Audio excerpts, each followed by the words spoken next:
প্রিয় দর্শক ও প্রিয় শিক্ষার্থীবৃন্দ, আসসালামু আলাইকুম। আমরা এখন পদার্থবিজ্ঞানের ক্রমবিকাশ সম্পর্কে জানব। তো প্রথমে আমরা জেনে নিই পদার্থবিজ্ঞান কি বা পদার্থবিজ্ঞান কাকে বলে। বিজ্ঞানের যেই শাখায় পদার্থ ও শক্তি নিয়ে আলোচনা করা হয় সেই শাখাকে বলা হয় পদার্থবিজ্ঞান। পদার্থবিজ্ঞানের মূল লক্ষ্য হচ্ছে পর্যবেক্ষণ, পরীক্ষণ ও বিশ্লেষণের আলোকে বস্তু ও শক্তির রূপান্তর ও সম্পর্ক উদ্ঘাটন এবং পরিমাণগতভাবে তা প্রকাশ করা। পদার্থবিজ্ঞানের পরিসর। বিজ্ঞানের চাবিকাঠি হলো পদার্থবিজ্ঞান। পদার্থবিজ্ঞান হচ্ছে বিজ্ঞানের একটি মৌলিক শাখা, কেননা এর নীতিগুলোই বিজ্ঞানের অন্যান্য শাখাসমূহের ভিত্তি তৈরি করেছে। উদাহরণস্বরূপ, শক্তির সংরক্ষণশীলতার নীতি হচ্ছে পদার্থবিজ্ঞানের একটি মূলনীতি, যা হচ্ছে পরমাণুর গঠন থেকে শুরু করে আবহাওয়ার পূর্বাভাস দান পর্যন্ত বিজ্ঞানের বিস্তৃত এলাকায় মূল ভিত্তি। প্রকৌশল শাস্ত্র থেকে শুরু করে চিকিৎসা বিজ্ঞান, জ্যোতির্বিজ্ঞান থেকে শুরু করে সমুদ্র বিজ্ঞান, জীববিজ্ঞান থেকে শুরু করে মনোবিজ্ঞান, সর্বত্র পদার্থবিজ্ঞানের পদ্ধতি ও যন্ত্রপাতির প্রভূত ব্যবহার রয়েছে। পঠন পাঠনের সুবিধার জন্য পদার্থবিজ্ঞানকে আমরা প্রধানত নিম্নোক্ত শাখাগুলোতে ভাগ করতে পারি। সেগুলো হচ্ছে বলবিজ্ঞান, তাপ ও তাপগতিবিজ্ঞান, শব্দবিজ্ঞান, আলোকবিজ্ঞান, তড়িৎ চৌম্বক বিজ্ঞান, কঠিন অবস্থার পদার্থবিজ্ঞান, পারমাণবিক পদার্থবিজ্ঞান, নিউক্লিয় পদার্থবিজ্ঞান, কোয়ান্টাম পদার্থবিজ্ঞান এবং ইলেকট্রনিক্স ইত্যাদি। চলো তাহলে আমরা এখন দেখে নিই পদার্থ বিজ্ঞানের ক্রমবিকাশ যেভাবে ঘটেছে। আধুনিক সভ্যতা বিজ্ঞানের ফসল। বিজ্ঞানের এই অগ্রগতির পেছনে রয়েছে বিজ্ঞানীদের অক্লান্ত পরিশ্রম, নানা আবিষ্কার ও উদ্ভাবন। বিজ্ঞানের কোনো জাতীয় বা রাজনৈতিক সীমা নেই। বিজ্ঞানের উন্নতি, সমৃদ্ধি ও কল্যাণ সকল জাতির, সকল মানুষের জন্য। প্রাচীনকাল থেকেই বিজ্ঞানীরা বিজ্ঞানের উন্নয়নে অবদান রেখে আসছেন। থ্যালিস সূর্যগ্রহণ সম্পর্কে ভবিষ্যৎবাণীর জন্য বিখ্যাত। উনার জন্মসাল 624 এবং উনি মৃত্যুবরণ করেন 569 সালে খ্রিস্টপূর্ব। তিনি লোডস্টোনের চৌম্বক ধর্ম সম্পর্কেও জানতেন। বিজ্ঞানের ইতিহাসে পিথাগোরাস, যিনি 527 খ্রিস্টাব্দে জন্মগ্রহণ করেন এবং 497 খ্রিস্টাব্দে উনি খ্রিস্টপূর্বে মৃত্যুবরণ করেন, একটি স্মরণীয় নাম উনার পিথাগোরাস। বিভিন্ন জ্যামিতিক উপপাদ্য ছাড়াও কম্পমান তারের উপর তার কাজ অধিক স্থায়ী অবদান রাখতে সক্ষম হয়েছিল। বর্তমানে বাদ্যযন্ত্র ও সঙ্গীত বিষয়ক যে স্কেল রয়েছে তা তারের কম্পন বিষয়ক তার অনুসন্ধানের আংশিক অবদান। গ্রিক দার্শনিক ডেমোক্রেসিক ধারণা দেন যে পদার্থের অবিভাজ্য একক রয়েছে। তিনি একে নাম দেন অ্যাটম বা পরমাণু। পরমাণু সম্পর্কে তার এই ধারণা বর্তমান ধারণার চেয়েও সম্পূর্ণ আলাদা হলেও বেশ তাৎপর্যপূর্ণ। গ্রিক বিজ্ঞানী আর্কিমিডিস লিবারের নীতি ও তরলে নিমজ্জিত বস্তুর উপর ক্রিয়াশীল ঊর্ধ্বমুখী বলের সূত্র আবিষ্কার করে ধাতুর ভেজাল নির্ণয়ে সক্ষম হন। তিনি গোলীয় দর্পণের সাহায্যে সূর্যের রশ্মি কেন্দ্রীভূত করে আগুন ধরানোর কৌশলও জানতেন। আর্কিমিডিসের পর কয়েক শতাব্দীকাল বৈজ্ঞানিক আবিষ্কার মন্থর গতিতে চলে। প্রকৃতপক্ষে ত্রয়োদশ শতাব্দীর পূর্বে ইউরোপীয় বৈজ্ঞানিক অনুসন্ধানীরা পুনর্জীবিত ঘটেনি। এই সময় পশ্চিম ইউরোপীয় সভ্যতা বিশেষভাবে গ্রহণ করেছিলেন বাইজান্টাইন ও মুসলিম সভ্যতার জ্ঞানের ধারা। আরবরা বিজ্ঞান, গণিত, জ্যোতির্বিদ্যা, রসায়ন ও চিকিৎসা বিজ্ঞানেও বিশেষ পারদর্শী ছিলেন। এই সময় পদার্থবিজ্ঞানের একটি শাখা আলোক তত্ত্বের ক্ষেত্রে ইবনে আল হাইথাম এবং আল হাজেম এর অবদান বিশেষ উল্লেখযোগ্য।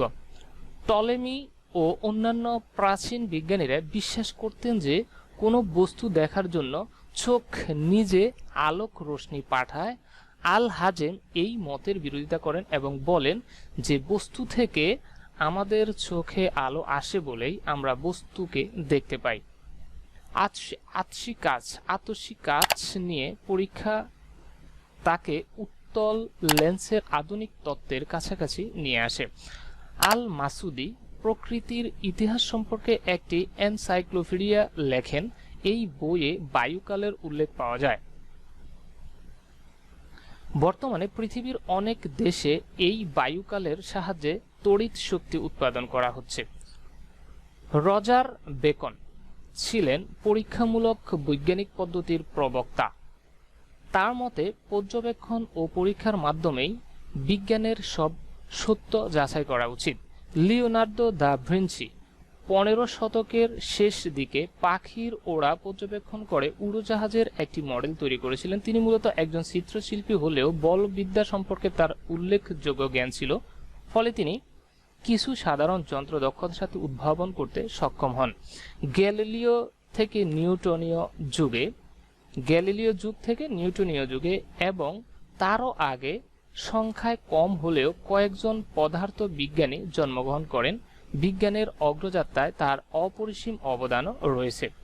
ডক্টর গিলবার্ট চুম্বক তত্ত্ব নিয়ে বিস্তারিত গবেষণা ও তত্ত্ব প্রদানের জন্য চিরস্মরণীয় হয়ে আছেন। আলোর প্রতিসরণের সূত্র আবিষ্কার করেন জার্মানির শেরবল। হাইগেন দোলকীয় গতি পর্যালোচনা করেন, ঘড়ির যান্ত্রিক কৌশলের বিকাশ ঘটান এবং আলোর তরঙ্গ তত্ত্বের উদ্ভাবন করেন। রবার্ট হুক পদার্থের স্থিতিস্থাপক ধর্মের অনুসন্ধান করেন। বিভিন্ন চাপে গ্যাসের ধর্ম বের করার জন্য পরীক্ষা নিরীক্ষা চালান রবার্ট রয়েল। বন গুয়েরিক বায়ু পাম্প আবিষ্কার করেন। রোমার বৃহস্পতির একটি উপগ্রহের গ্রহণ পর্যবেক্ষণ করে আলোর বেগ পরিমাপ করেন, কিন্তু তার সমসাময়িক বিজ্ঞানীদের কেউই বিশ্বাস করেননি যে আলোর বেগ এত বেশি হতে পারে। কোপার্নিকাস যে সৌরকেন্দ্রিক ও তত্ত্বের ধারণা উপস্থিত করেন, কেপলার সেই ধারণার সাধারণ গাণিতিক বর্ণনা দেন 3টি সূত্রের সাহায্যে। কেপলারের সাফল্যের মূল ভিত্তি হল তিনি প্রচলিত বৃত্তাকার কক্ষপথের পরিবর্তে উপবৃত্তাকার কক্ষপথ কল্পনা করেন। গ্রহদের গতিপথ সম্পর্কে তার গাণিতিক সূত্রগুলোর সত্যতা তিনি যাচাই করলেন তার গুরু টাইব্রোগ্রামের পর্যবেক্ষণ লব্ধ তথ্যের দ্বারা।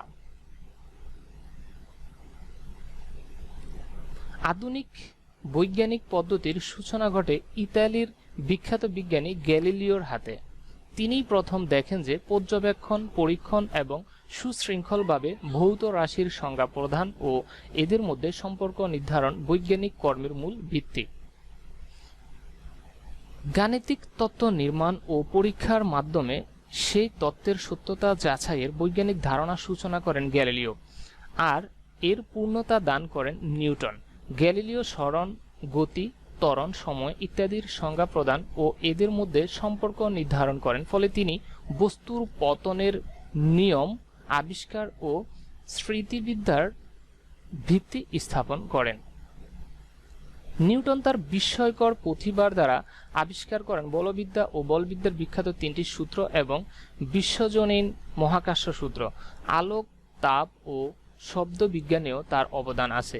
গণিতের নতুন শাখা ক্যালকুলাসও তারই আবিষ্কার। অষ্টাদশ ও ঊনবিংশ শতাব্দীর আবিষ্কার ও উদ্ভাবন ইউরোপকে শিল্প বিপ্লবের দিকে নিয়ে যায়। জেমস ওয়াটের আবিষ্কৃত বাষ্পীয় ইঞ্জিন শিল্প বিপ্লবের ক্ষেত্রে গুরুত্বপূর্ণ ভূমিকা পালন করেন। হান্স ক্রিস্টিয়ান ওয়েস্টেড দেখেন যে তড়িৎ প্রবাহের চৌম্বক ক্রিয়া আছে। এই আবিষ্কার মাইকেল ফ্যারাডে, হেনরি ও লেন্জকে পরিচালিত করে চৌম্বক ক্রিয়া তাড়িত তড়িৎ প্রবাহ উৎপাদন করে এই ঘটনা আবিষ্কারের দিকে। আসলে এটি হলো যান্ত্রিক শক্তিকে তড়িৎ শক্তিতে রূপান্তরের প্রক্রিয়া আবিষ্কার। 1864 সালে জেমস ক্লার্ক ম্যাক্সওয়েল দেখেন যে আলো এক প্রকার তড়িৎ চৌম্বক তরঙ্গ। তিনি তড়িৎ ক্ষেত্র ও চৌম্বক ক্ষেত্রকে একীভূত করে তড়িৎ চৌম্বক তরঙ্গের বিকাশ ঘটান। 1888 সালে হেনরিক হার্জো একই রকম বিকিরণ উৎপাদন ও উদ্ঘাটন করেন। 1896 সালে মার্কিনি এই রকম তরঙ্গ ব্যবহার করে অধিক দূরত্বে মোর্স কোডে সংকেত পাঠানোর ব্যবস্থা করে। তারও আগে বাঙালি বিজ্ঞানী জগদীশ চন্দ্র বসু তাড়িৎ চৌম্বক তরঙ্গের মাধ্যমে এক স্থান থেকে অন্য স্থানে শক্তি প্রেরণ করতে সক্ষম হন। এভাবে বেতার যোগাযোগ জন্মলাভ করেন। ঊনবিংশ শতাব্দীর শেষের দিকে রনজেন এক্স-রে এবং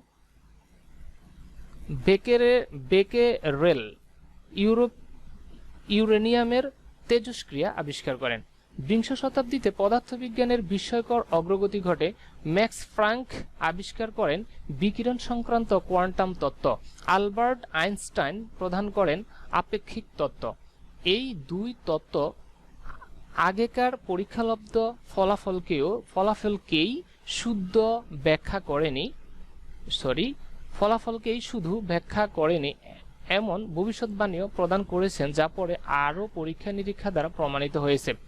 আর্নস্ট রাদারফোর্ডের পরমাণু বিষয়ক নিউক্লিয় তত্ত্ব ও নিলস বোরের হাইড্রোজেন পরমাণুর ইলেকট্রন স্তরের ধারণা পারমাণবিক পদার্থবিজ্ঞানের অত্যন্ত গুরুত্বপূর্ণ ধাপ ছিল। পরবর্তীতে গুরুত্বপূর্ণ আবিষ্কার ঘটে 1938 সালে। এই সময় ওটো হান ও স্ট্রেসম্যান বের করেন যে নিউক্লিয়াস ফিশন যোগ্য। ফিশনের ফলে একটি বড় ভর সংখ্যা বিশিষ্ট নিউক্লিয়াস প্রায় সমান ভর সংখ্যা বিশিষ্ট দুটি নিউক্লিয়াসে রূপান্তর হয় এবং নিউক্লিয়াসের ভরের একটি অংশ শক্তিতে রূপান্তরিত হয়। জন্ম নেয় নিউক্লিয় বোমা ও নিউক্লিয় চুল্লি।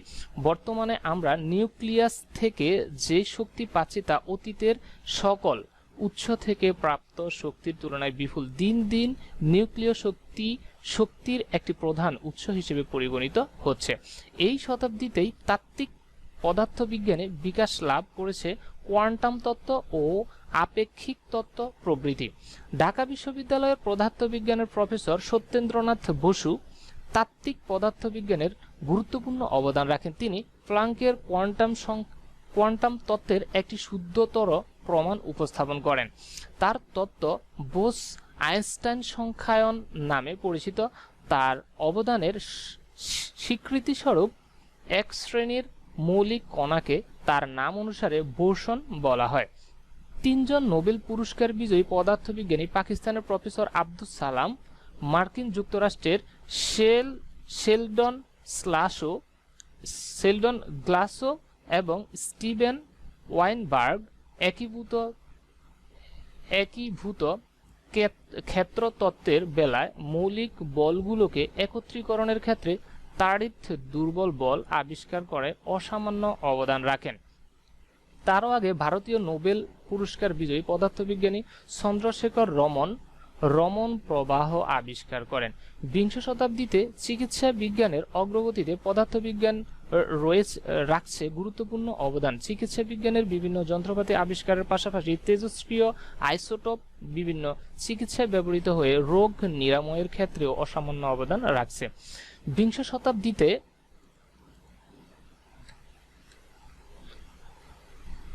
শতাব্দীতে পদার্থবিজ্ঞানের আরেকটি গুরুত্বপূর্ণ অগ্রগতি মহাশূন্য অভিযান। চাঁদে মানুষের পদার্পণ থেকে শুরু করে মঙ্গল গ্রহে অভিযান সহ মহাশূন্য স্টেশনে মাসের পর মাস মানুষের বসবাস জ্ঞানের ক্ষেত্রে অসামান্য অগ্রগতি। কৃত্রিম উপগ্রহ আবহাওয়ার পূর্বাভাস দানে কিংবা যোগাযোগকে সহজ করতে চমৎকার অবদান রাখছে। আর ইলেকট্রনিক্স তো আমাদের দৈনন্দিন জীবনে নিয়ে এসেছে বিপ্লব, পাল্টে দিচ্ছে জীবনযাপন প্রণালী। Radio, television, digital camera, mobile phone, iPad আর কম্পিউটারের কথা এখন ঘরে ঘরে। বিভিন্ন ইলেকট্রনিক্স সরঞ্জাম ও কম্পিউটার মানুষের ক্ষমতাকে অনেকখানি বাড়িয়ে দিয়েছে। আশা করি তোমরা এখান থেকে পদার্থবিজ্ঞানের যে অগ্রগতি বা কিভাবে পদার্থবিজ্ঞানের বিকাশ ঘটেছে সেটা অন্তত জানতে পেরেছো। সবাই ভালো থেকো। আর যারা আমার চ্যানেলে নতুন তারা অবশ্যই আমার চ্যানেলটি সাবস্ক্রাইব করবা। আল্লাহ হাফেজ। আসসালামু আলাইকুম।